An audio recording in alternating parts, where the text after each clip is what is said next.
ये है दो एक सवाल लास्ट एक सवाल मेरा बड़ा पर्सनल है।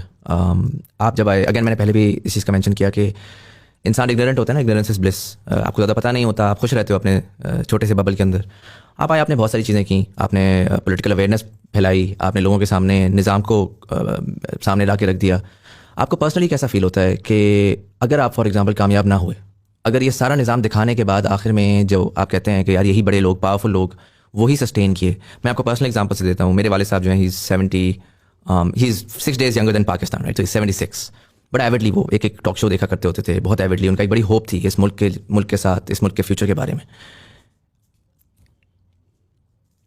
अप्रैल में जब ये आपका हुआ है, he stopped watching politics, he is regressed, dementia उनका है, वो सुनना भी नहीं चाहते। मैंने देखा है कि उनकी होप गई है तो उसके साथ उनकी किस हद तक वो रिग्रेस की हैं।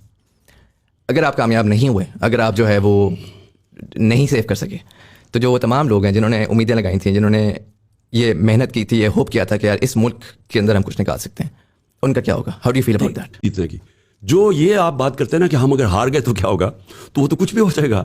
हारने तो आपका सारा नेगेटिव होता है, आप डर के जिंदगी गुजारते हैं। जो जीतने वाला होता है उसमें दिलेरी होती है, वो समझता है कि जो भी चैलेंज आए मैं हरा दूंगा इनको, और वही लोग जीतते हैं। चाहे वो बिजनेस में हो, दुनिया में हो, कभी भी नेगेटिव माइंडसेट से कोई नहीं जीत सकता। तो मेरा तो कभी मेरे में शक ही नहीं हुआ कि ये एक दिन पाकिस्तान एक अजीम कौम बनेगी, और इंशाल्लाह हम स्ट्रगल करके बनाएंगे इसको।